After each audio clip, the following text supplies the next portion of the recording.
السلام علیکم ورحمۃ اللہ وبرکاتہ۔ الجلوس للتشہد و صفت و احکام، تشہد کے لیے بیٹھنا، اس کی صفت کیسی اور اس کے احکام کے۔ ثم فی الثانیہ یجلس للتشہد الاول، اس کے بعد وہ دوسری رکعت کے بعد بیٹھے پہلے تشہد کے لیے، یعنی جس کو مقدمہ التحیات کہتے ہیں۔ عموماً ہماری مطلب علمی حلقوں میں تو تشہد اب کہنے لگے۔ وہیۃ الجلوس للتشہد ہونا للعلماء فی اقوال عدہ، وہ کہتے ہیں کہ جلوس میں کس طرح تشہد کے لیے بیٹھا جائے، تو اس میں علماء کی مختلف اقوال ہیں۔ ان میں سے کیا کیا، ذهب جمہور العلماء، جمہور علماء جو ہیں وہ گئے ہیں، وہ قول الامام احمد و شافعی و ابی حنیفہ، اور یہ امام احمد، شافعی اور امام ابو حنیفہ کا قول ہے، الی ان السنہ فی التشہد الاول فی الرباعیہ و ثلاثیہ الافتراش، کہ سنت جو ہے تشہد اول میں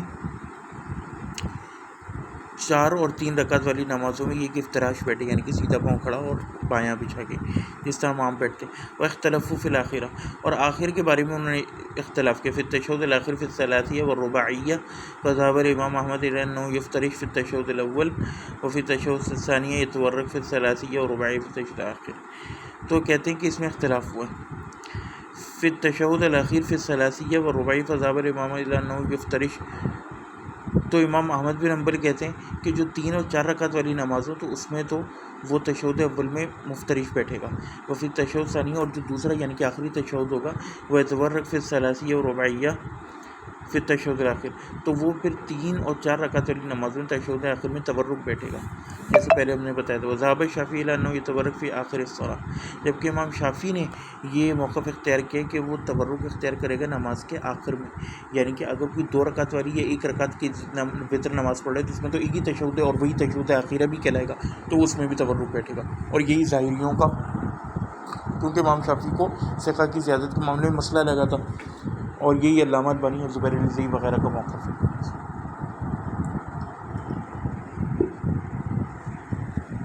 جتنا مجھے یاد پڑ رہا ہے علامہ البانی کا تو ہے، زبیر نظری کا تو ہے۔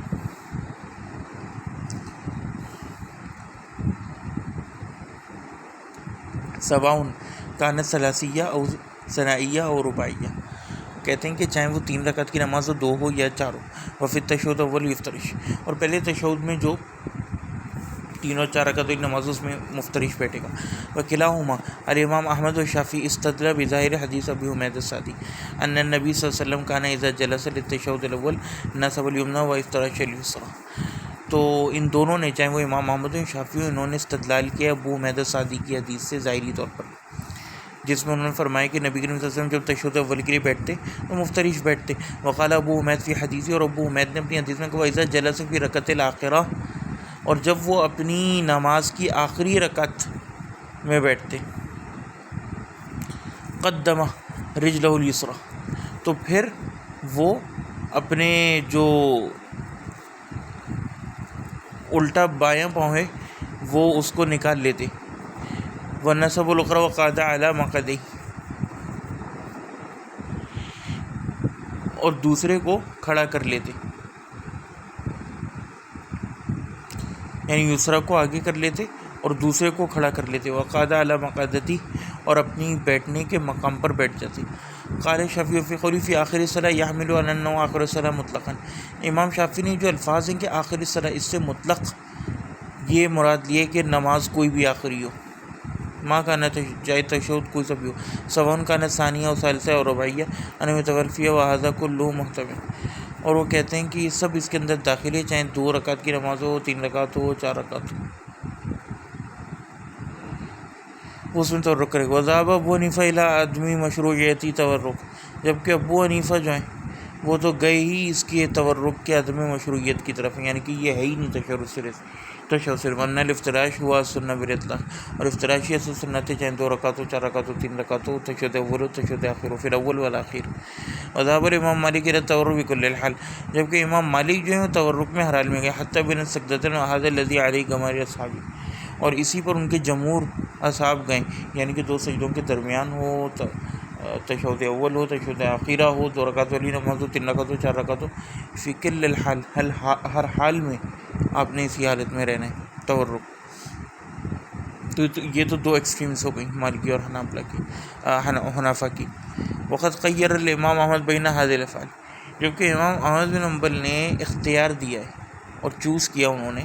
ان فرما ان کا نا یمیل الی الافتراش فی التشہد الاول، تو ان کا میلان اس طرف ہے کہ پہلے تشہد میں افتراش کرے گا،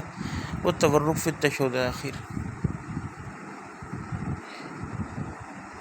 اور تشہد کرے گا تشہد آخر میں، آخری تشہد میں. وکانہ یمیل الی ان هذه احوال وافعال فعلها النبی صلی اللہ علیہ وسلم فلا حجر علی من یختار شیئا من ذلک لیکن یقال ان النبی فعل هذه فی احوال مخصوصہ. یعنی کہ امام احمد بن حنبل نے اختیار دیا، وہ کہتے ہیں کہ بھائی کیونکہ نبی کریم صلی اللہ علیہ وسلم نے یہ اعمال کیے تو اس میں کوئی حرج نہیں کہ بندہ کچھ بھی اختیار کر لے ان میں سے، لیکن یہ بھی کہا گیا ہے کہ نبی کریم صلی اللہ علیہ وسلم نے افعال کیے خاص حالت میں، وحاذی فی احوال مخصوص و فی صلاۃ واحدہ مما یدل علی مغایری والامر فی ھذا واسع. تو وہ یہ کہتے ہیں کہ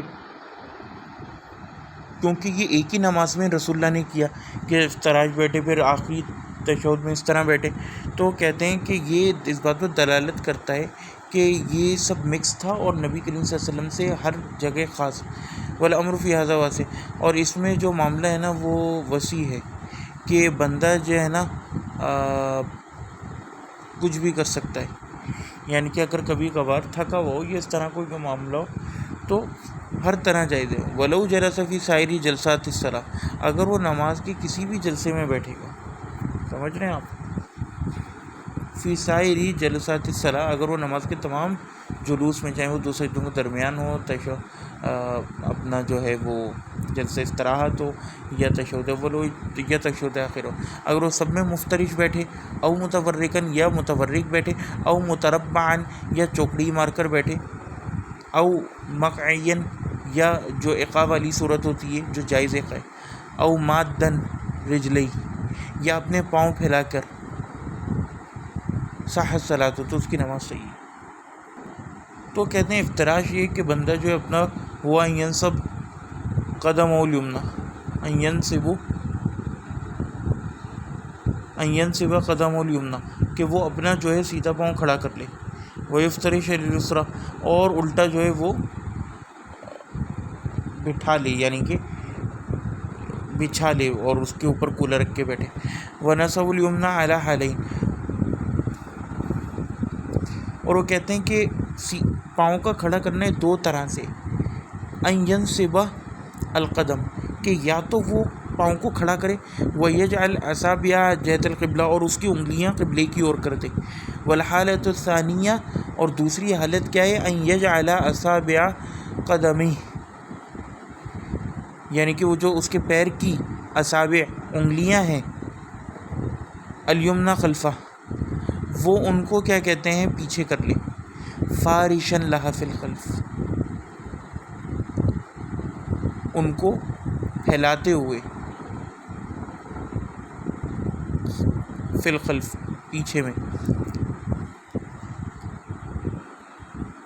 لیکن یہ اوبویسلی زیادہ تکلیف دہ ہے، وہ زیادہ بہتر، کیونکہ وہی عادت پڑی ہوئی ہے نا. محمد تورک، اور کہتے ہیں تورک کا جہاں تک معاملہ ہے، فتکون الیمنا علی تلک الحالین، تو کہتے ہیں کہ اس میں بھی یمنا جو ہے وہ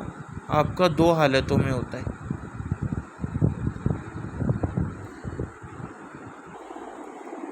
اب وہ جو اوپر کنفیوژن ہوئی تھی نا اس کو بھی کلیئر کر لیں گے. یعنی کہ سیدھا تو کھڑا رکھنا ہے تورک میں، لیکن یہ جو الٹا ہے نا یسرا،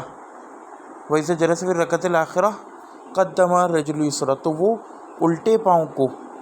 یہ جو ہے نا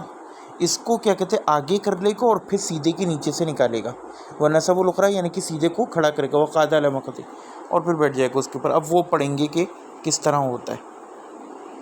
تو کہتے ہیں کہ یہ افتراش کی دو صورت اور تورک کی بھی دو، کہ وتکون الیسرا بین فتکون الیمنا علی تلک الحالین، تو اس میں سے سیدھا پاؤں جو ہے نا وہ دو حالتوں میں ہوتا ہے. وتکون، یعنی کہ سیدھا تو آپ کو معلوم ہے کہ وہ انہی دو حالتوں میں ہوگا، کہ یا تو کیا کہتے ہیں وہ یوں اس کی انگلیاں آگے ہوں گی یا پیچھے ہوں گی اور کھڑا ہوا ہوگا. وتکون الیسرا بین ساقیہ و بین الارض، اور اس کا جو الٹا پاؤں ہے وہ اس کی پنڈلی، جس کو ہم شن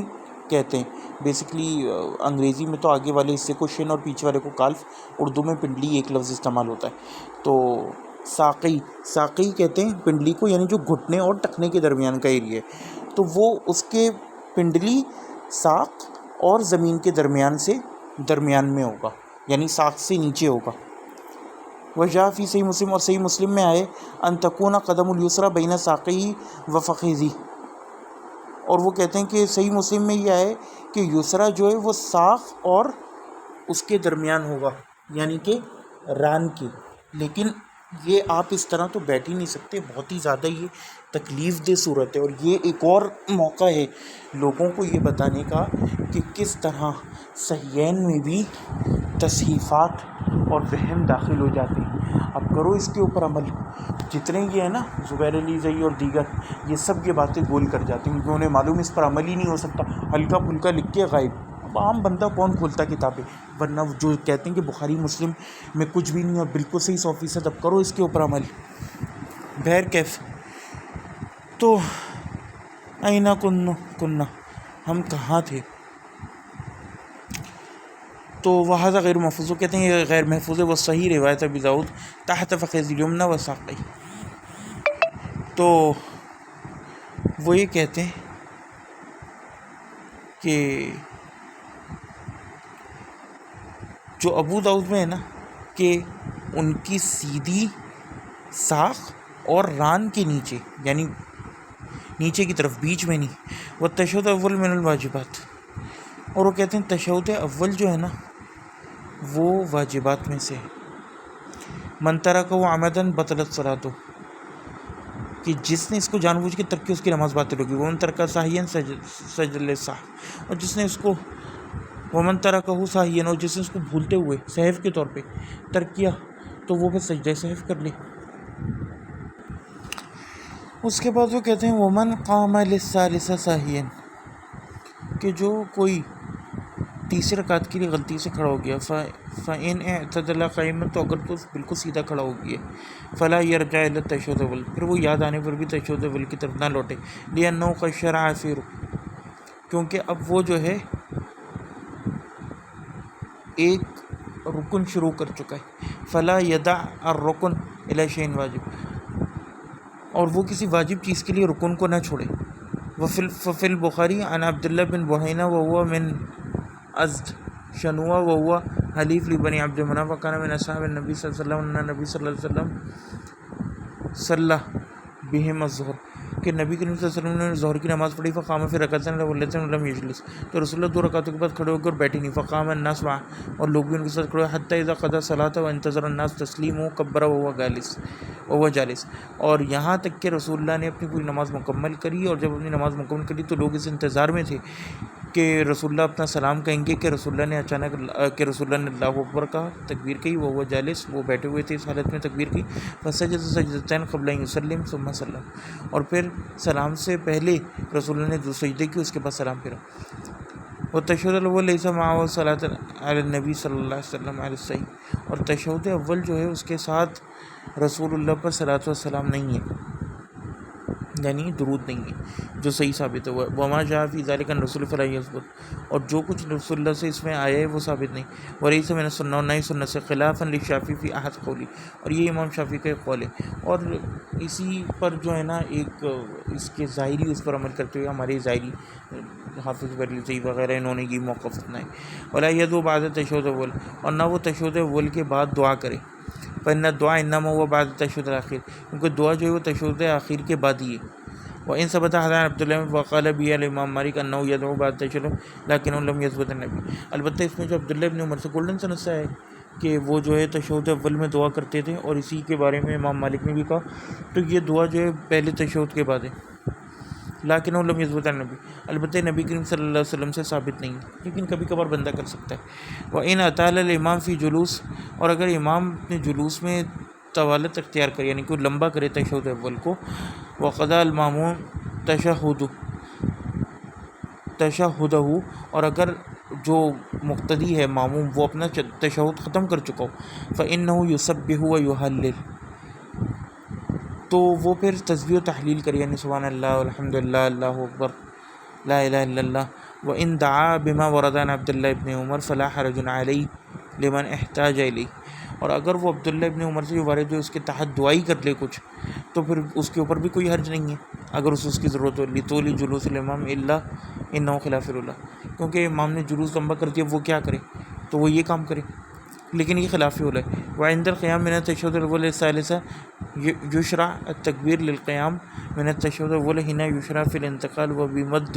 حتی ينتصب قائما، اور وہ کہتے ہیں کہ تیسری رکعت کے لیے بھی اٹھتے ہوئے تشہد اول سے تکبیر کہنا مشروع ہے، جس طرح باقی تمام سائر تکبیرات انتقال میں، اور اس کو تھوڑا سا لمبا کرنا یہاں تک کہ وہ سیدھا کھڑا ہوتے ہوئے. وَإِن لَمْ يُكَبِّرْ لِلْقِيَامِ مِنَ رَكْعَتَيْنِ حَتَّى يَسْتَوِيَ قَائِمًا فَلَا بَأْسَ، اور اگر وہ تکبیر نہ کہے یہاں تک کہ وہ تیسرے رکعت کے لیے کھڑا ہو جائے تو بھی اس میں کوئی حرج نہیں ہے. پھر اسے پھر سے کہنے کی ضرورت ہے. ان قام للصلاۃ یرفع یدیہ لما تقدم، اور جب وہ تیسرے رکعت کے لیے کھڑا ہو تو اپنے ہاتھ اٹھائے جس طرح پہلے گزرا ہے. لیکن ہم نے بتا دیا کہ یہ تابعین اور حضرت عبداللہ ابن عمر سے ثابت ہے، اور عطا بن ابی رباح سے. نبی کریم صلی اللہ علیہ وسلم تک اس کی مرفوعاً نسبت کرنا صحیح نہیں ہے، جیسے کہ شیخ عمر الدبیان اور امام احمد بن حنبل وغیرہ کا موقف ہے. السلام علیکم ورحمۃ اللہ وبرکاتہ.